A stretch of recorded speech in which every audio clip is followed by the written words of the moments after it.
back once again to the Bad Dog Garage and our ongoing restoration of the 1953 Allard K3.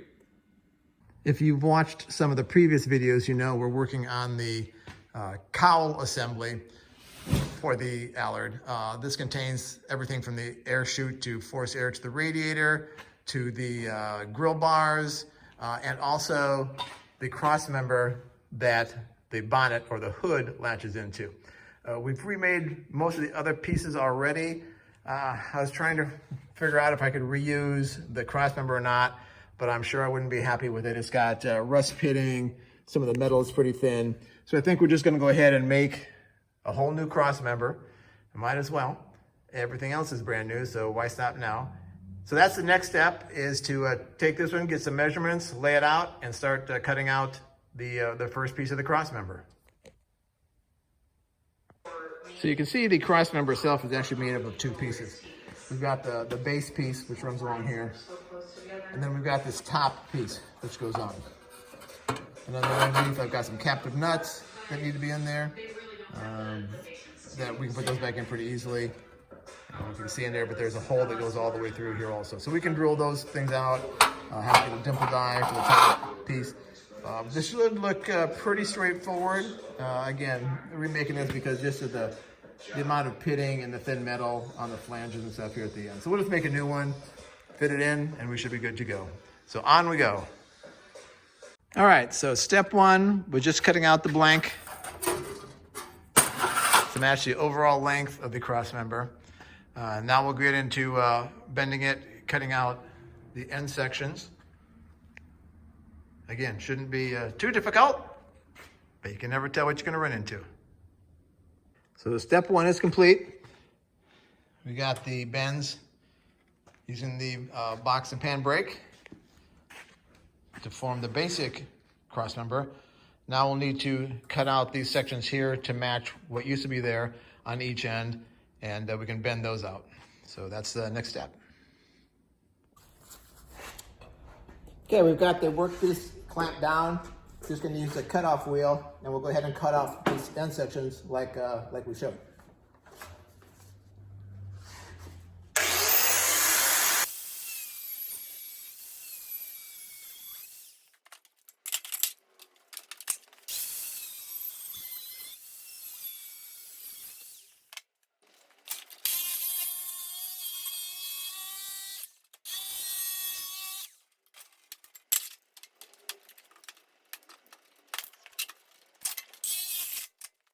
So with the ends cut out, I think the next thing you're going to do is I'm going to bend these end flanges out and just start doing some test fitting before we go any further. So we've got the flanges on the end of the cross member bent out now. So the next thing we'll do is drill the holes and test mount it in the cowl assembly, and then continue on. So with one hole drilled in one of the flanges and a screw put through there, I've got it what seems to be level in both planes. So now I can go ahead and drill the other holes for the screws. All right, so with the cross member made, the next thing I have to do is make this top section, which is where the bonnet latch actually goes in. So I cut the piece out and just made a little box right now. So I'll be test fitting that before I start drilling the various holes for the catch itself. So that's what's next on the agenda. So one thing I have to do before I can mount the new box on the new cross member is I have to drill this hole, and then as you can see, it's got a raised lip around it. So I've gone ahead and ordered a dimple die to do that. And so once that gets here, I can continue on with that. In the meantime, what I've done is I've gone ahead and prepped the new cross member for the various brackets and things. This bracket is where the cable goes through to release the bonnet. I've made another little bracket which matches the one down here. This is what actually holds the end of the spring. And then this is that holds for the actual bonnet release mechanism. This thing moves back and forth to release the bonnet latch. So just waiting for that dimple die to arrive, and then we can continue on and get this cross member wrapped up and get on to the next piece. So I received my dimple die from Eastwood. So the next thing to do is to drill the holes on the box that match the old one. And then after that, I will do the dimple die, and then it'll be ready for spot welding onto this crosspiece. So the holes are drilled. I've got everything just sitting on here for alignment.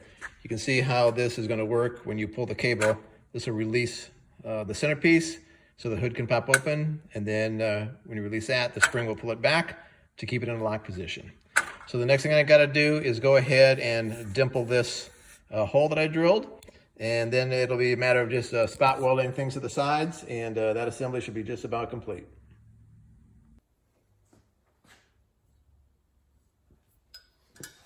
So we've got the dimple die here.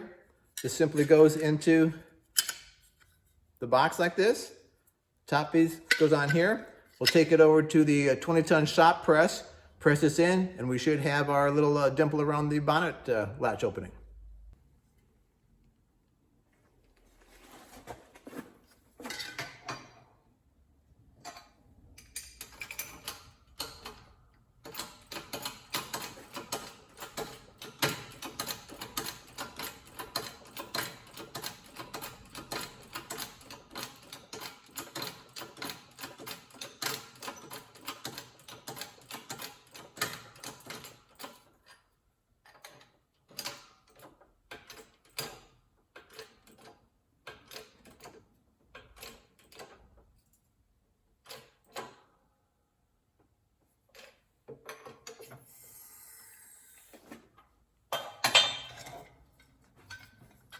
Pop it out.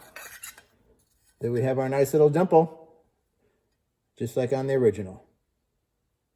Now all we have to do is spot weld this in place, and that cross member will be ready to go.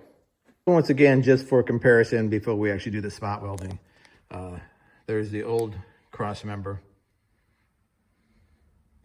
And then here's the new one we just made with our nice little bonnet release.